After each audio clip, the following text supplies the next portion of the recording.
Australia is a country rich in history and culture. Australia's natives, known as Aborigines, are believed to have travelled across the sea from Indonesia 70,000 years ago. Europeans arrived in the 16th century. The Portuguese were first followed by the Dutch and then the English.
Australian wildlife has a reputation of being cute and cuddly animals.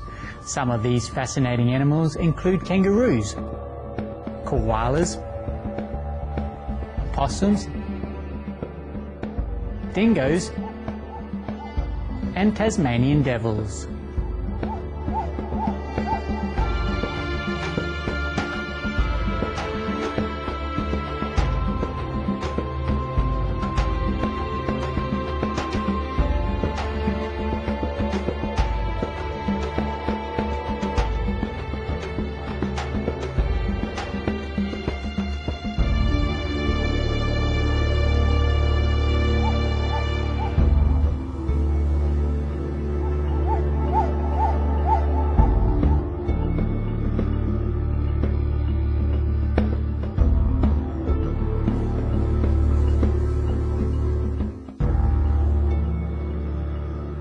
Modern Australia is host to people from all over the world. Indeed, the country is home to some of the world's most talented people. In literature, the author Patrick White is a Nobel Prize winner, and fellow authors Peter Carey and Thomas Keneally are recipients of the famed Booker Prize. In opera, Dame Joan Sutherland is Australia's best-known diva. She was the undisputed coloratura soprano of her time. Nellie Melba was the world's biggest opera star at the beginning of the 20th century. In cinema, Australia is home to Oscar winners Mel Gibson, Russell Crowe and Nicole Kidman. Musically, the country has produced famous bands such as the Bee Gees, AC/DC, INXS and Midnight Oil. In 1993, Sincere Truth Seekers invited Supreme Master Ching Hai to make a stopover during her 1993 World Lecture Tour to share her wisdom and insights about God and spirituality. Supreme Master Ching Hai graciously accepted their invitation. She also met with our association members during her time there to discuss about spiritual topics and answer questions about their practice in daily life. Please join us on Between Master and Disciples today for the lecture, Be Determined on the Spiritual Path, delivered by Supreme Master Ching Hai in Sydney, Australia, during the 4-day international retreat on May 9th to 12th in 1997.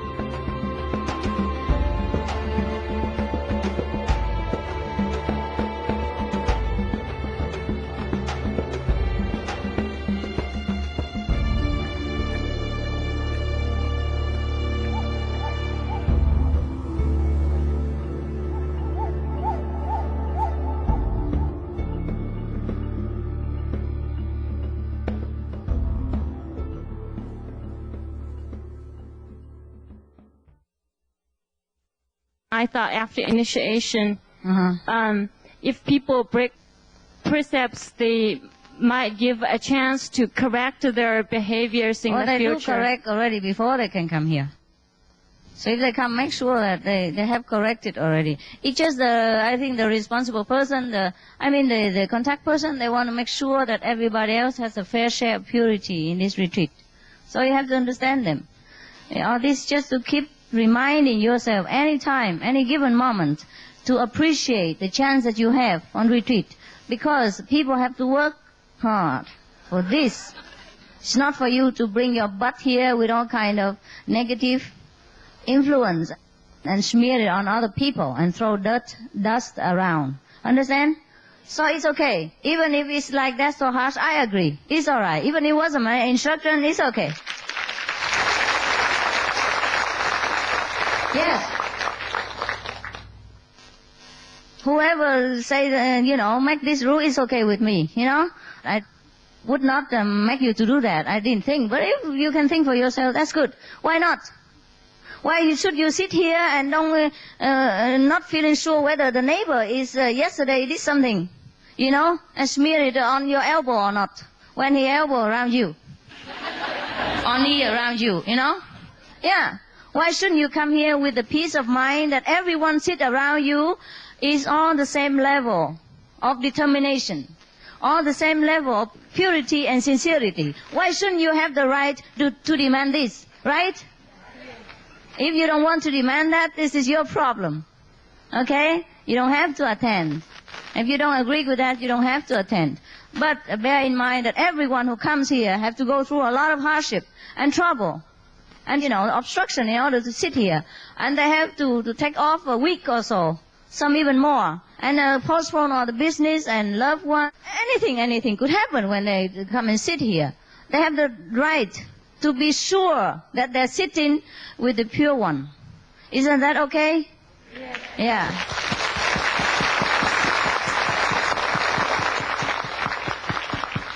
We don't discriminate, actually. Because when we go out to work, we sit on the airplane, people eat meat next to us and drink whiskey, whatever. We don't care who does what. But when we gather together, we like people to have the same mind, the same motivation. Because that is where the power can be harnessed. Yeah? And you want to be sure. When you sit here, you feel very peaceful. You have peace in your mind that whoever sit here, same type. You don't have to worry about him.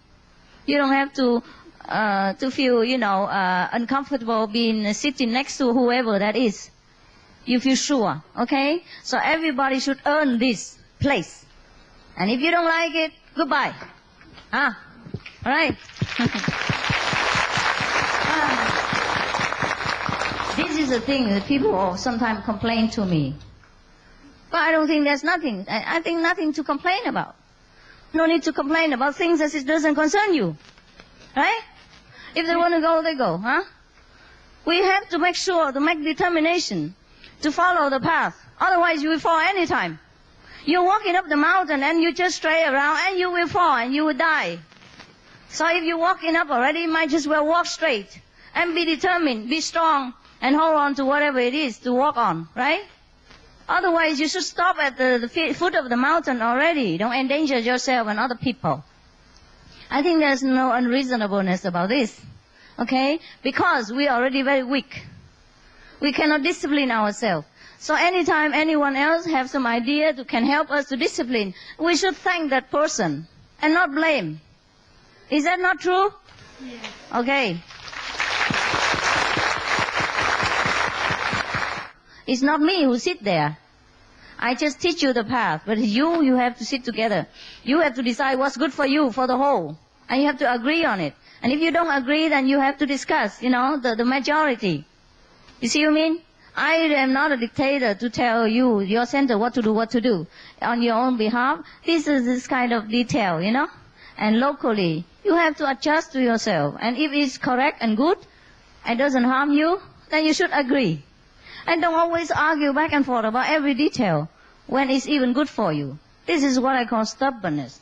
And stubbornness not always good for you. Stubbornness might earn you whatever you want. Because people might fear you, people might be afraid of trouble because you argue all the time, and they might give in. But whether that things are good for you or not, you have to consider. To get whatever you want is easy.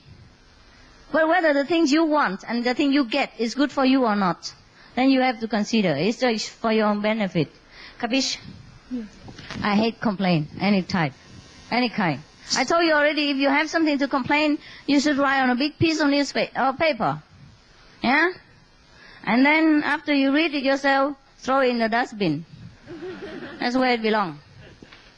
This question concerns the nature of purity. Well, it's easy to understand that being kind and loving and compassionate and loving beauty is pure, but I don't understand how sound can purify. Does that mean sound can purify you? How? Okay, just like water can cleanse your body. The sounds can purify the spirit. Is purity also a vibrational frequency or something? Yes. It is kind of filter, the negative that influence you.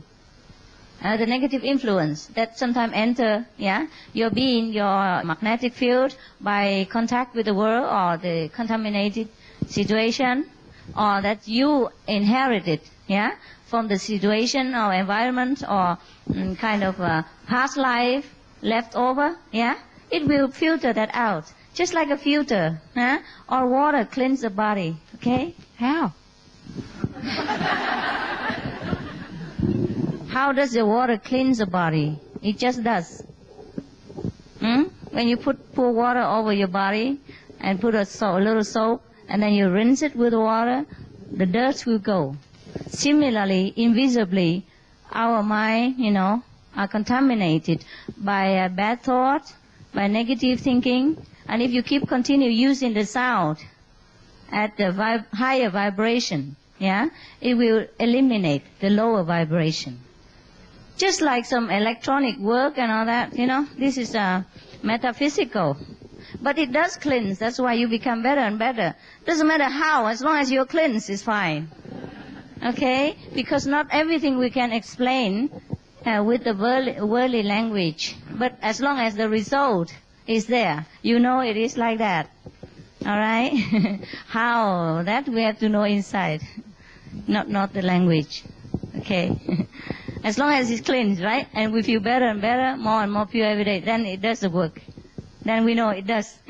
Just like the water. I don't know how the water, don't know how to think and don't know how to cleanse, but it does cleanse. As long as you put the water on your body, then later on you feel clean. Yes. So the result speaks for itself. We feel better and better, pure and pure every day, Right? More simple. The proof is that you don't want any more fame, you don't want any more, to be famous or money, or you don't really feel more attached to the worldly, material comfort.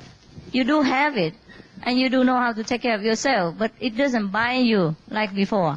See, this is the way the sound cleans us and make us feel more and more pure and liberated. Yeah? Okay? You're welcome. Any more questions? Still how, but... Think about it and come back later, okay? Okay. Don't be shy. Ask until your mind is satisfied. Otherwise, you go home and feeling sorry. Well, is impurity, does that set up a certain vibrational frequency in the structure of the physical? And then you have these sound waves coming in, and they vibrate at a different frequency, and do they alter the frequency of the structure of the body somehow to make it... Yeah, you can say it like that. But actually, the way it works is it's not materialistic. Okay? It just does, because we are not the body actually. We also are not the computer brain. We are the spirit.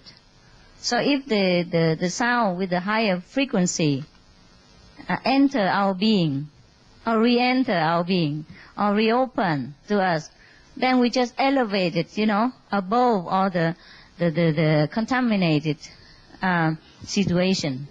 And then that's how we became purified more and more every day. Actually, it's not purified. It just lifts us up, That's our consciousness become more higher.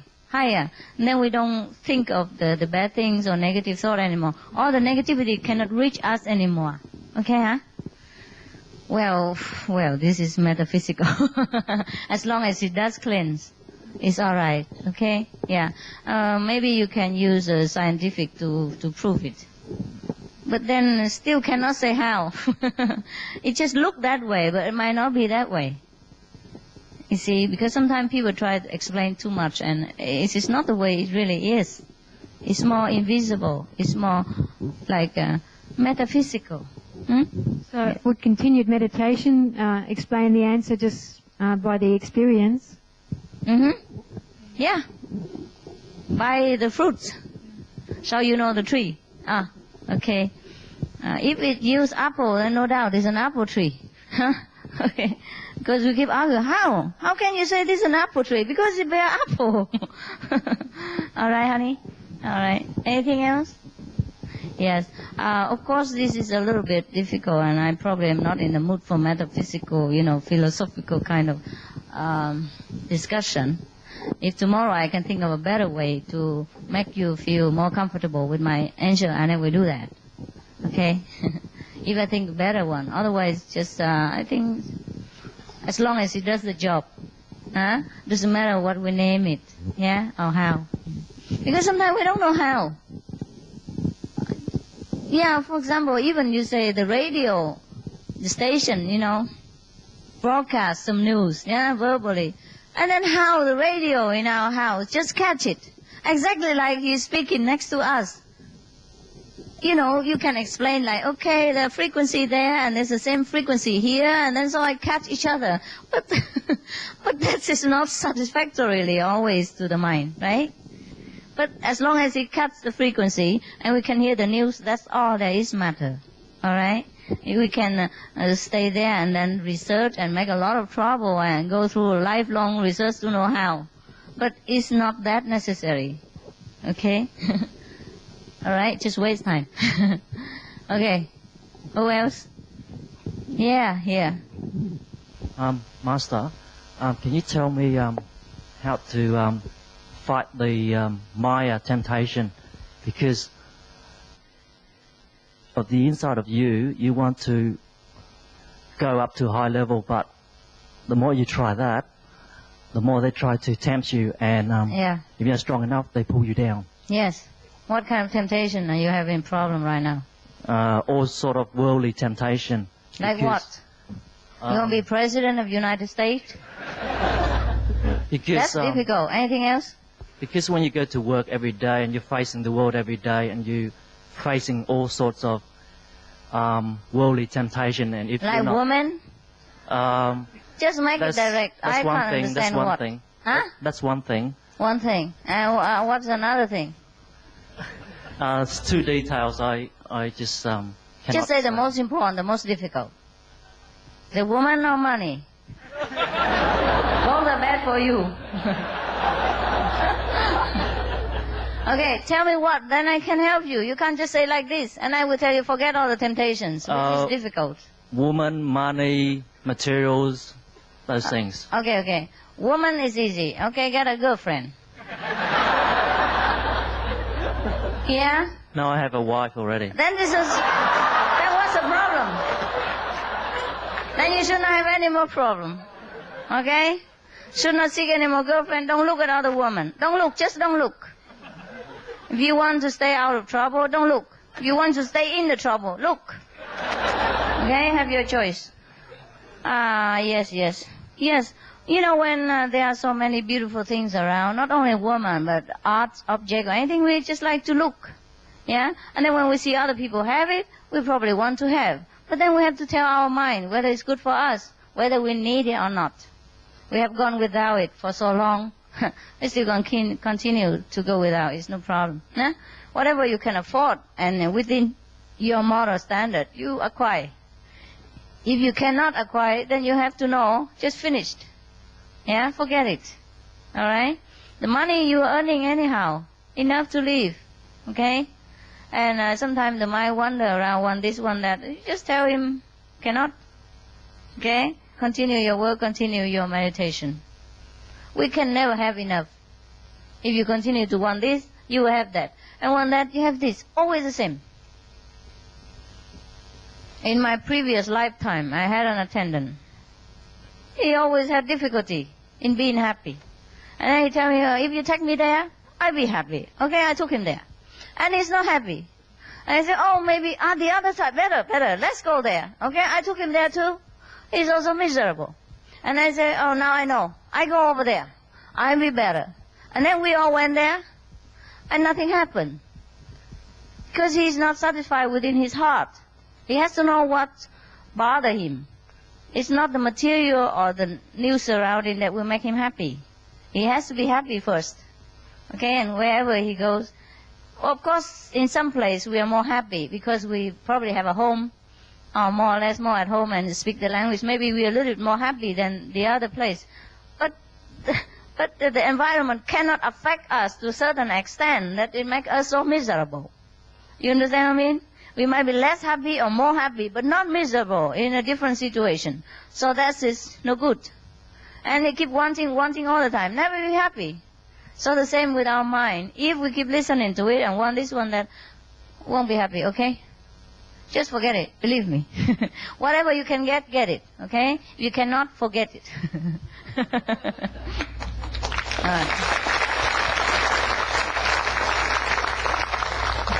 Temptation is the wrong word.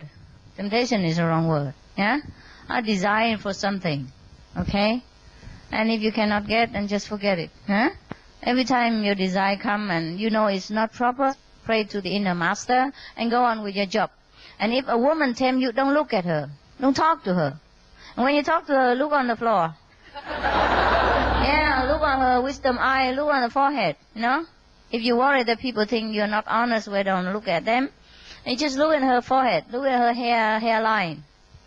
You know? Don't look at nose, lips, eyes, they are dangerous zone. Yeah? The smile of the woman, very bewitching. The eyes of the opposite sex is always very strong, stronger than a 1,000-strong army. So avoid these, forbidden zone, alright? Then you'll be okay. In the Indian mythology, there was a master or king also called Rama. He has a wife. And during the time that he is married to this woman, his brother never looked at her face. He always looked at her feet. So when this woman, his sister-in-law, was kidnapped by a bad guy and went away, he tried to go and look for her, but he can't recognize her face. He can only recognize her feet. And that's how he recognized her. Still, it still works. Many years, he don't know what she looks like. Because he respects, he doesn't want to look at a woman that belongs to someone else. Even if to his brother. Because he doesn't know how strong he can be. Because if he doesn't trust himself to be strong, then he better protect himself. You see? Therefore, in the ancient scripture of the Buddhism, when the monks asked the Buddha how to avoid temptation from women, and so to keep being a monk all the time. That is if you want to be a monk, okay? You don't keep like this if you don't want to be a monk. Because you choose. If you choose to want to be a monk and you don't want to have anything to do with women, because you think women give you trouble, then there are kind of secret, the tips, The Buddha said to him, look upon every woman as your sisters or mother, yeah? Or grandmother, yeah. In my case.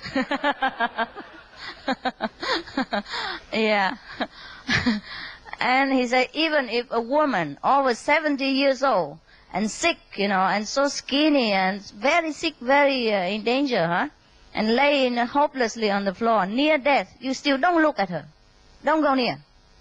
That's how the Buddha advised his monk to stay away from trouble. Only if you determine to be a monk, okay? If that is your destiny, if that's the way you choose to live your life, then you want to keep that lifestyle, okay, of monkhood, then you do that. But if you choose to live a lifestyle of a householder, a companionship, then you don't have to be so strict with yourself. But in order to keep your faithfulness and peace of mind, avoid looking at other women too much. That's all there is, okay? Understand? There's nothing like, okay, monk better or householder better. It's not. If you want to be a monk, then you have to be like that. Understand? Just the rule of being everything. You want to keep your monkhood. You want to be celibate. You want to be, just concentrate on whatever you want to do. You don't want to have something to do with emotion and, kind of sexual attachment and all that, huh? Because you think it waste your time or waste your energy. You want to use that for something else according more to your liking. You prefer the bachelor lifestyle. Then you have to keep strict the tips that the Buddha give you. That's all, okay? Just like you play football, you have to know the rule in order to play well. It's not because you play football you're better than me. Understand? That you're better than baseball player or anything like that. Just there are different rules for different things. And about the money, I don't tell you not to be tempted by money. We must work, we must earn money. The more the better. Yeah, according to our liking. So if that we can take care of our loved ones and have a very comfortable life standard. That is if you want to.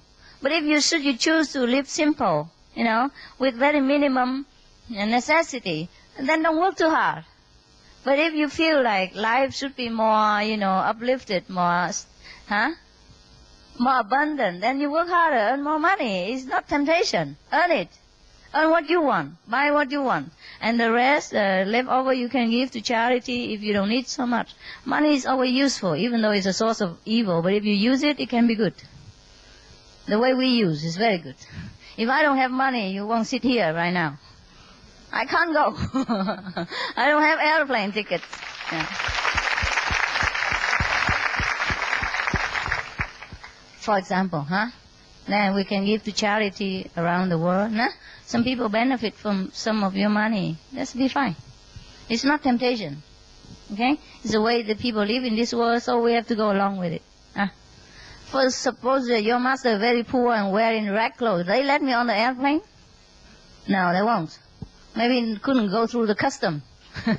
I couldn't go any hotel. They worry that I go and steal their furniture.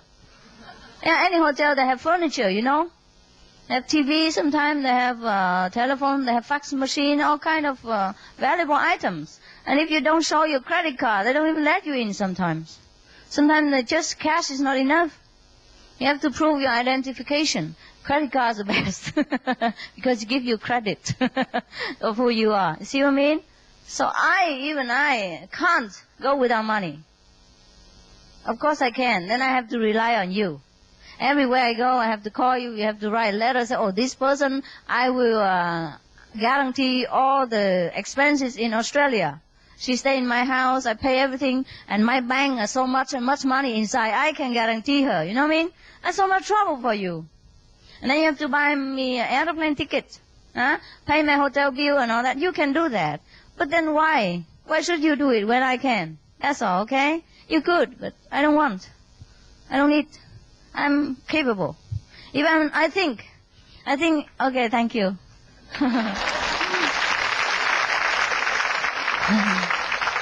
I think a so-called master or teacher should be able to look after him or herself if they are in a good condition first before be able to look after other people. That's just my philosophy. Yeah. Actually, if a master don't earn money, it's also fine because master don't need money. Nobody needs money. Yeah. It's not that any master who don't earn money is not capable. It's just that the way they choose to live their life. So it's okay. All right.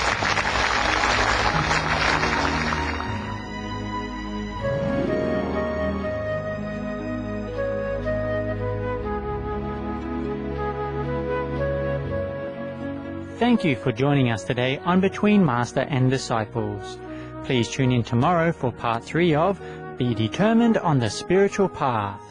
And now, please stay tuned to Supreme Master Television for Animal World, Our Co-Inhabitants. Have a happy day filled with joy and tranquility.